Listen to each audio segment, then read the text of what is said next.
Hello everyone and welcome back to Let's Play The Legend of Zelda Majora's Mask. In the last part we started off the game and now we got the magic meter which allows us to use our snot to blow up that balloon, allowing us to progress in the main plot of this first 3-day cycle. Let's talk to this kid. Are you the one who just popped out up there? Not bad for a Deku scrub. We bombers have a hideout that leads to the observatory outside town. Need a code to get in. Maybe I'll tell you what it is, but don't think you're getting it that easily. I can't just tell you what the code is. You'll have to pass my test first. Are you ready? Yeah. All right, line up, guys. If you can find all 5 of us by tomorrow morning, I'll teach you the code. Are you ready? All right, so for this next plot beat, we actively have to find Jim and the other 4 members of the Bombers across all of Clocktown. 2 of them are here in North Clocktown, though I get one of them last. Jim himself is right here in the corner. 2 are in East Clocktown, and then 1 is in West. With that said, I believe in the 3DS version, they actually moved where a majority of the kids are? I think it's 3 of them are in the same place. I think Jim's in the same place, the one that we're getting second here in East Clocktown's in the same place, and the one in West Clocktown is in the same place. But this one holding the chicken was moved, as was the second one in North Clocktown. One of those is now over at the laundry pool in a crate, and the other one is in South Clocktown inside a crate near the center of the area. With that said, this particular bomber's funny because you're supposed to get near them and they're supposed to fly off while holding the Cuckoo to try and get a long jump, but you can just snipe the Cuckoo with your little snot bubbles to remove that part of the challenge. The slightly annoying thing is the bombers do actively run away from you, although they do occasionally trip up, and especially if they're cornered, they'll just kind of give up running. But there's cases like that where you can chase them to where an area boundary shift is, where you transition from one area to the next, loading screen-wise. And in that case, you just kind of have to stand still and hope they walk into you, which can be kind of annoying, but it's doable. That one there is the one that remained here in East Clocktown, by the way. You do have only until the next morning whenever you start this little part of this quest line, but you can do it multiple times in case you fail. I think at the most I've failed this twice, maybe 3 times. Most of which on the N64, and it's usually that I'm too carried away grinding for rupees, and challenged Jim too late. But in the 3DS version of my first run, I actually failed it because I was confused on where they moved the kids. And that was slightly embarrassing, but I have a number of 3DS embarrassing stories that we'll get to throughout the entire game. But yeah, the minigame only lasts until the morning of the next day. But I guess we should use that to talk about how the clock works. At least here in the N64 version. They changed it in the 3DS version. I'll talk more about that later. Here in the N64 version, the day number is shown in the middle of the clock down there, and the sun echoing around it is the minute hand for the respective hour you're in. 1 full rotation is 1 hour. Divvy that up across 3 days, and you got the main day structure. The sun will travel across the entire half circle, but then it changes to a moon at the night. You can get to see them at the same time at the 6 o'clock hour. The 3DS version, though, would change this to just be a linear time bar where you see your exact moment in time, more or less at any point in time. Which in some regards is better for organization and readability, but I do ultimately prefer this for personality. Ah, no way, you finally got me! You're pretty good for a Deku scrub. If only you were human. Then I could give you an original Bomber's Notebook and make you a member. What do you guys think? No way, no scrub. I guess not. Once we let some kid who wasn't human join our gang, and boy did we ever regret it. Sorry. But I'll teach you the code just like I promised. I can tell you only once though, so pay close attention. Are you ready?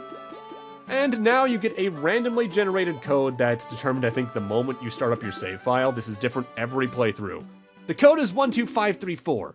The entrance to our hideout is in East Clocktown.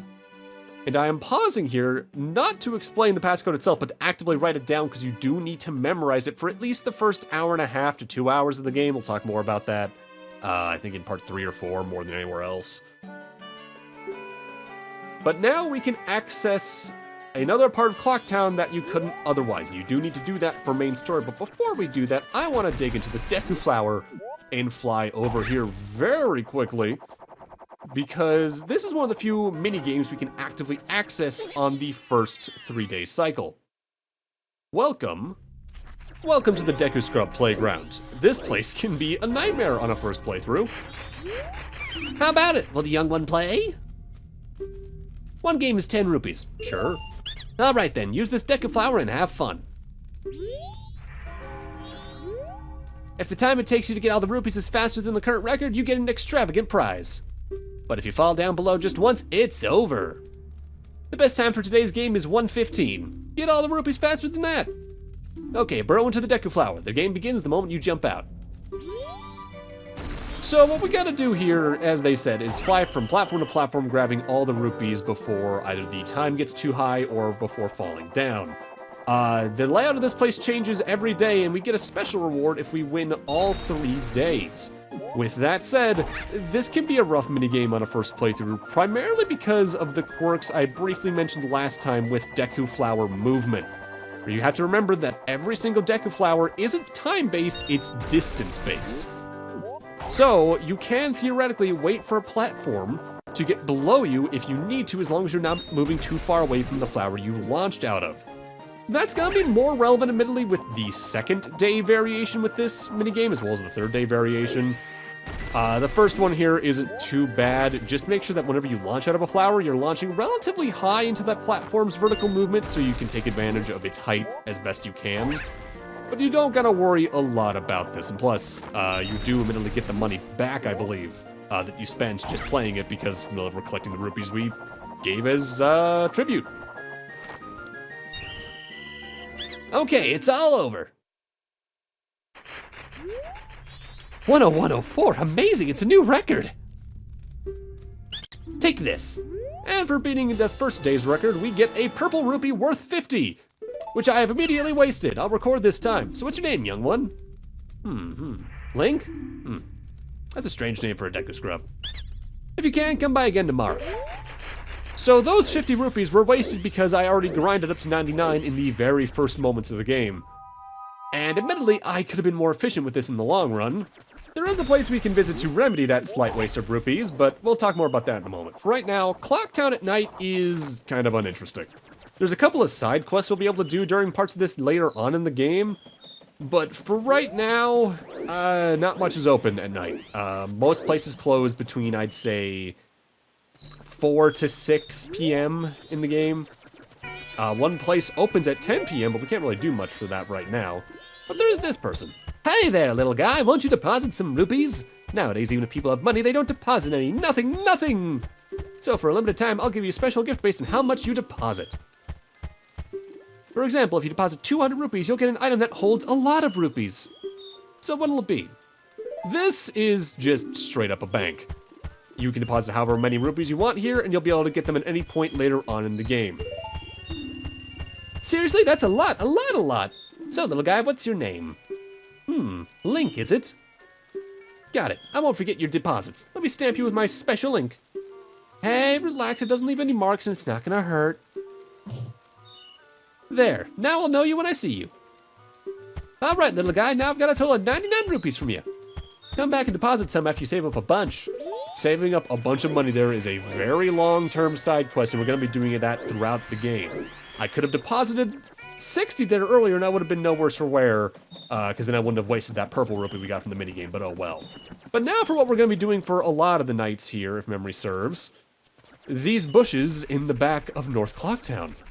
Because these are the type that run away, but they drop a rupee every single time you destroy one. I spend a lot of this first 3-day cycle just grinding these for rupees to get up to as close to 200, if not beyond it, as I can. I'd say on average, I probably end this 3-day cycle with between 400 to 600 rupees saved up in the bank.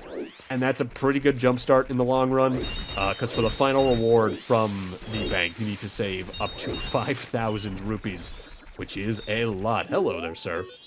I'm not doing anything suspicious. Really? I don't believe you. A lot of cases of rupee grinding like this throughout the rest of this 3-day cycle are going to be sped up. The main reason I'm not speeding this up is that there is an event we want to witness at about midnight here in North Clocktown. So let's just grab whatever rupees we can along the way. I could theoretically also use this time to go visit the observatory area that the bombers as well as the Great Fairy brought up, but we'll be doing that after we see this event. I think after I grind up some more rupees as well. The first 3 days can be pretty slow in that regard, but admittedly they're also some of the fastest in the game. Without going too much into the numbers behind the scenes just yet, the first 3-day cycle is twice the speed in terms of how long an hour takes compared to the rest of the game. And that is very noticeable on repeat playthroughs. Yeah, at about midnight, this old lady comes on in. Howdy. I'm sorry. Well, bye.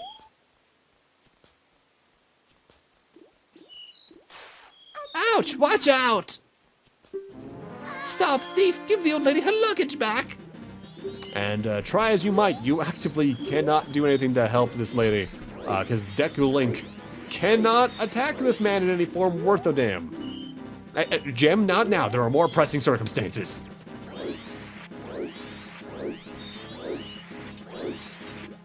I'll get you next time, bald man.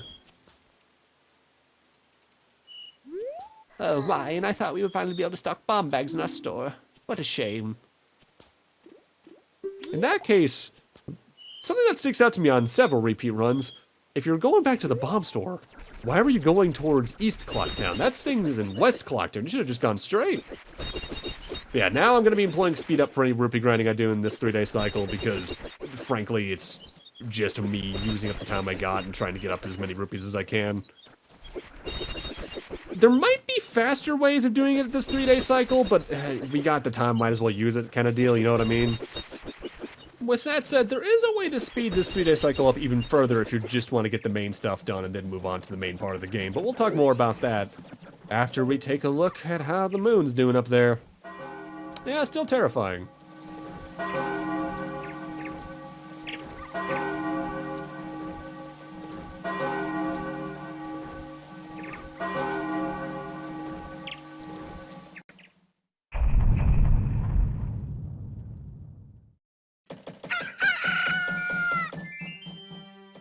I have always loved how this game transitions from day to day. Both the bell tower, the shrinking screen, the larger moon. It's very aggressive, but it really implicates the atmosphere going around in this world. Majora's Mask is definitely one of the most unique feeling in its visual and tone out of the entire series. Twilight Princess got a little close in some regards, and admittedly, in a very different way, so did Tears of the Kingdom. But I'll talk more about that as we progress throughout. For now, though, since it's the second day, the Deku Scrub Playground has another layout for us, so let's go tackle that and get our reward. Again, I could recommend depositing another 50 rupees for this, because you are going to get a purple rupee for beating this. Try setting a new record again today, young Link. One game is 10 rupees. So, day 2 is entirely focused on horizontally scrolling platforms, whereas day 1 was platforms just moving vertically. And in that regard, day 2 is arguably the hardest day of the 3 days of this minigame. With that said, some of the difficulty can be removed as long as you remember what I have hopefully already drilled into you, that Deku Flowers work on radiuses, not time, so you can just shoot up in the air and stand still and wait for the next platform to come over to you instead of trying to go over to it. What I used to do when I was a kid is I would try to move from the outer ring to the inner ring and then back out, going from platform to platform, but it's easier just to take care of both platforms on the outer ring, both in the middle, and then both on the middle ring without having to worry about any kind of timing. If anything, the harder part about this now at this point is dropping down at the right time so you hit the platform correctly, because the rings do get smaller and thus they move faster, so in some cases, it's pretty easy to accidentally under or overshoot where the platform is below you, especially considering the clock is consistently blocking Deku Link's drop shadow. I think you can press the B button to activate the Deku Nut bombing mechanic with the Deku Scrub, and that does actively try to move the camera above you a little more so you can see what's going on below you. But it's not worth it to me at this point because I've more or less figured out where Link is at all times in the 3D space with the Deku Flowers. because this is also easily the Zelda I've played the most, period. I think my playthrough count at this point is well over 30, which for a 20-hour-long game at a minimum, with how I tend to play, that's a lot of time. But don't worry about it. So I just sped up to go deposit those rupees because I'm gonna need to reset that anyway at this point. But for now, let's head over to that observatory the Great Fairy and Bombers brought up. We just need to come over here and talk to this kid. If you want to pass through here, you have to say the secret code. This is where you need the code that Jim gives you. Again, write it down if you didn't earlier. But at this point, if you come here immediately after doing the Bombers minigame, it's probably still relatively fresh in your memory. That's right. If you know the code, then you remember, right? Okay, you're in. There's lots of cool stuff at the telescope guy's place. Oh yeah, and Bomber's Secret Society of Justice Forever! So I mentioned the last part, there's not many ways for you to take damage on this first 3-day cycle. This area is one of the few ways you can, barring the occasional fall damage thing, I think. Because there's Skulltulas in here. They work the same way they did in Ocarina of Time. You get too close, they come down, and they will either try to spin into you, or they will bear their backside at you, which is the only time you can actively attack them. With that said, you can also just completely ignore them and walk past them because the area is wide enough. You do have to do some little Deku Scrub water jumping, but the platforms are placed so close together you don't really have to worry about it. I never understood why that balloon was there, barring just teaching you still how to use that ability in case you are still not used to it. Because you need the magic bar to get in here anyway, so why have a use for it? Unless it's a case of, like, in case you somehow guess the password by just brute forcing it, which I think you can do. And here's someone interesting. It's a scarecrow. Yo, hey baby, I'm a stallion scarecrow wandering in search of pleasant music. Time will pass in the blink of an eye if you dance with me. If you like, baby, we can forget the time and dance until night. Shall we dance? No, I think I'm good. The way this works is that if you dance with him, you skip to the next interval of 12 hours directly, so this is the way you can speed up the first 3-day cycle if you've already gotten all the plot done you need to. Ah, sorry, that's too bad. In that case, come back anytime if you do decide you want to dance. By the way, I know a mysterious song that allows you to manipulate the flow of time. Do you want to learn it? Sure. This could be important. Oh yeah, now listen up. If you play that strange song backward, you can slow the flow of time. And if you play each note twice in a row, you can move half a day forward through time. How's that? Pretty interesting, isn't it? But I'm sure I'd like any song. Written by you better, baby. If you like, you can play one for me. Keep in mind what he just said for later, especially the first of the two things he brought up, because it's arguably one of the most instrumental abilities in the game for beating it in an efficient manner. I think I've only beaten the game without using that maybe twice, and those were both challenge runs. Well, a strange-looking child has joined me today. Are you a new friend of the Bombers gang? Your manners seem much better than those of your mischievous friend from the other day. That ill-mannered troublemaker from the other day said he'd break my instruments. He said he'd steal my moon's tear. There was no stopping him. Even now, just watch him. He's probably causing trouble around the clock tower. Will you gaze into the telescope? Sure. There's technically 2 things we can do with this, but I think you can't even access one of them on the first 3-day cycle. But right now, let's see if we can zoom in on the top of the clock tower and see a very particular troublemaker.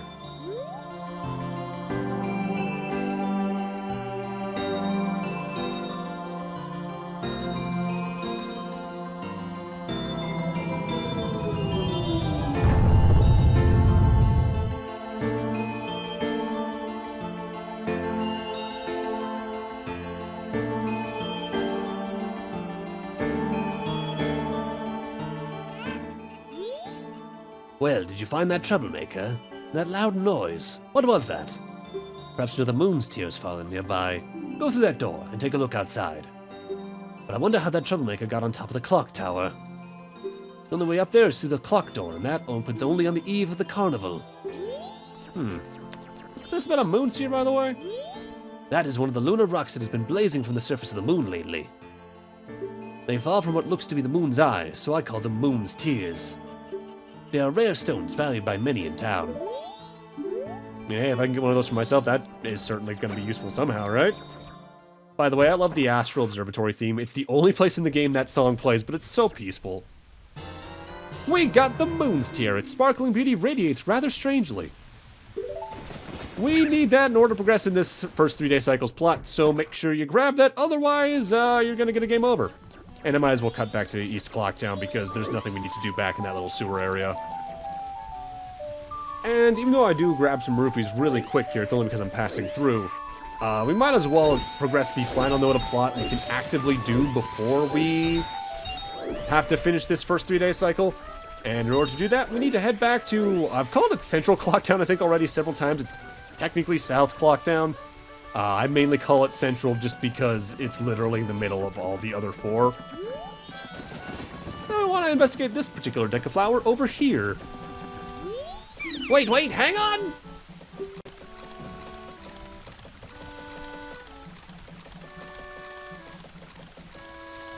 Hello. This is my private property. Don't try using it when I'm not around. I've already sold out of my wares, and the carnival hasn't even begun. I'm thinking of closing up shop so I can buy a gift for my wife and return to her in my village. I've heard that a stone called the Moon's Tear shines brighter than any other in the land. If you've got one, I'd really like to get it from you. My wife would love it. If you give it to me, I'll give you my spot here, Deku flower included. Well, thankfully we have just the item, and something new for Majora's Mask that Ocarina didn't have. If a character needs an item in particular, they give you a moment in dialogue to pause, go to the item menu, and add them to your C buttons and give them to them from here. By the way, this is the usual pause menu. It's got like a quest status screen that shows your pieces of heart, your map, what songs you've learned for the Ocarina, all that jazz. The equipment screen, though, is gone and replaced with the mask screen. We'll get more into that as we progress, though. Ah, that stone! You must hand it over to me! In exchange, I'll give you my spot here, Deku flower included, yes? And we've traded the Moon's Tear for a land title deed. You really helped me out. Now I have the perfect souvenir for my wife. She hasn't set eyes on a jewel or strange sparkling stone like this in a very long time. The title deed for this spot should be in high demand among Deku scrubs, but you already know that. If you don't need it anymore, you can always sell it. You technically can and can't sell this title deed. You can never get rupee monetary value for it, though, no matter where you take it. Even at a place where you can sell things directly for rupees, but we'll talk more about that later. So, this is our first, I think, yellow Deku flower. Yellow Deku flowers are unique in that they send you much higher in the air and have a much further radius to move than any of the others in the game. We do need this for plot, though, for reasons Tad will talk about for a moment, but it also allows us to grab our first piece of heart. Collect 4 pieces of heart to assemble a new heart container. Each new container you put together will increase the amount of life energy you can have. The door to the clock tower opens only once a year, at midnight on the eve of the carnival. So we're not going to be able to access that for another 24, 30 hours-ish in-game. So, we got some stuff to do. No, the second day, 36 hours remain. But yeah, you might have noticed in the little pop-up I still have yet to make there. There are a lot of heart pieces in Majora's Mask. I think it still has the most out of any of the games in the series, including the game that takes 5 heart pieces for a full heart container.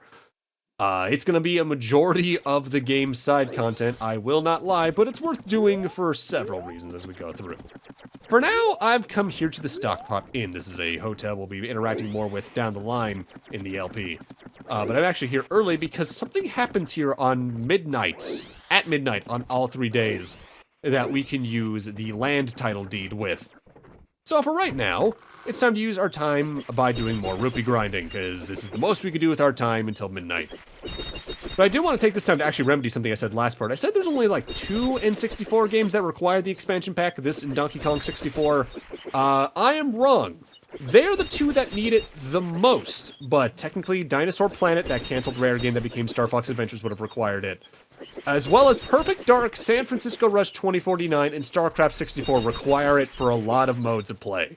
Otherwise, the expansion pack, by and large, improved frame rates, allowed for higher resolutions in games, usually some form of 480i or 360i, but it did help with a lot more games than I thought. It actually has a very expansive list available on the N64 accessories Wikipedia page.